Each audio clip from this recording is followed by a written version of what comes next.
Alors déjà par applaudissement, qui connaît Amel? Super. Alors Amel, est-ce que tu peux te présenter? Ouais. Déjà, bonsoir à tous. Moi, je suis Amel Kemissi, donc j'ai 34 ans. Je suis maman d'un petit garçon de 9 ans. Et je suis chef d'entreprise, engagée. Et je suis la fondatrice de Calicis.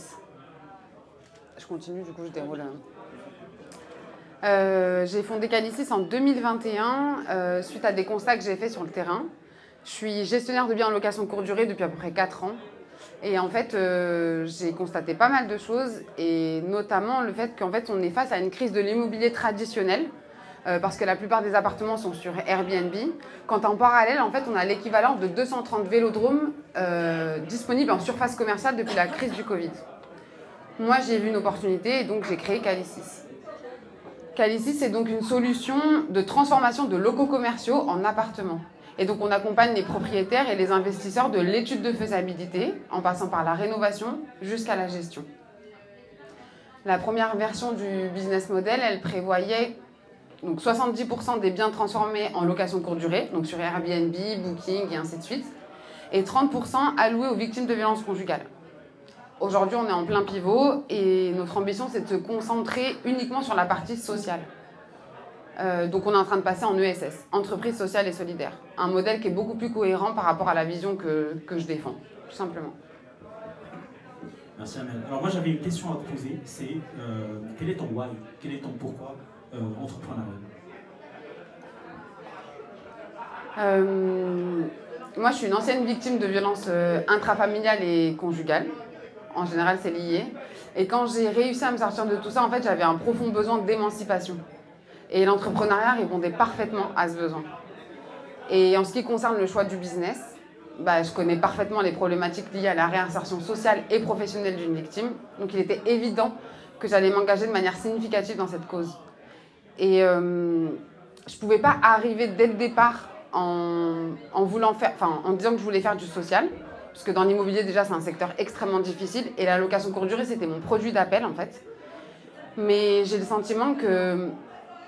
En fait, aujourd'hui, les gens ont profondément besoin de sens.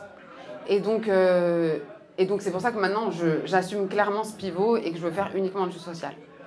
Et voilà. Merci. Alors, en tout cas, pour ma part, et pour pas mal de personnes ici, je t'ai connu à Qui veut être mon associé. Enfin, tu es passé en début d'année sur Qui veut être mon associé. Ouais. Vous connaissez Qui veut être mon associé. C'est une émission en fait sur M6 où des personnes comme Amel et d'autres entrepreneurs en fait vont pitcher devant des investisseurs comme Marc Simoncini, Anthony Bourbon, etc. Est-ce que tu peux nous raconter comment ça s'est passé, Amel? Ouais, déjà c'est la boîte de prod moi qui m'a contactée. D'accord. Il m'avait repéré suite à une interview que j'avais fait quelques semaines avant. Et donc j'ai accepté relativement rapidement. Et en fait avec le recul j'aurais dû un peu plus réfléchir je crois. Au moins à l'objectif. Vraiment, plus réfléchir à l'objectif. Et donc en fait ils m'ont fait passer plusieurs entretiens. Le but étant de vraiment valider la solidité en fait, du business en vrai. Et une fois que c'était validé, ils m'ont donné la date du tournage. Donc moi, vous m'avez vu au mois de janvier. Et moi, j'ai tourné au mois de septembre. Je me suis préparée clairement comme une sportive. Vraiment. Et voilà, et je suis allée. Et en fait, moi, sur le plateau, ça a duré de 9h30 à midi. En fait, j'étais face aux investisseurs de 9h30 à midi. Donc c'était hyper long. Ils m'ont grave challengé sur le business model, sur l'exécution aussi de la solution. Et il y avait des retours extrêmement pertinents, d'autres un peu moins, mais franchement, c'était pertinent quand même. Et du coup, il y a Anthony Bourbon qui a décidé de me suivre. Donc lui, il était prêt à investir 180 000 € contre 25% de la start-up. Ce qui est en vérité un pourcentage énorme, en vrai. Donc j'ai quand même pris le temps de réfléchir et finalement, j'ai accepté. Ok. Ok. Donc tu as accepté sur scène. Donc 3h30, pour vous faire un peu le topo, à la télé, en fait, ça s'est résumé à 5 minutes. Ouais, vraiment. Alors, Anthony Bourbon, tu as continué avec lui, il a investi dans ta boîte, parce que tu as accepté en fait à la télé, mais qu'est-ce qu'il en est après? Non, on n'a pas signé. Ça, très clairement, je vais le dire. On n'a pas signé parce qu'on n'était pas du tout alignés sur la vision. On n'avait pas le même pourquoi, très clairement. Et en fait, lui, il voulait quelque chose de... Il voulait de la rentabilité, donc il cherchait de la scalabilité. En fait, il voulait quelque chose de scalable, en gros. Et moi, je suis allée sur le plateau pour lever 180K et pas plus. Et je savais pourquoi. À l'époque, moi, je venais de finir mes premières MVP. Donc, j'étais à la phase de croissance et pas d'hyper-croissance. Et la différence, elle est vraiment importante. Lui, quand lui, il voulait vraiment tout donner... En fait, lui, après l'émission, il voulait investir 750K par le biais de Blast. Mais ce qui sous-entendait qu'il fallait vraiment que je retravaille tout le business model, qu'il fallait que je retravaille même, en vrai, l'ADN de Calicis, en fait. Moi, l'ADN de Calicis, c'est l'humain, profondément.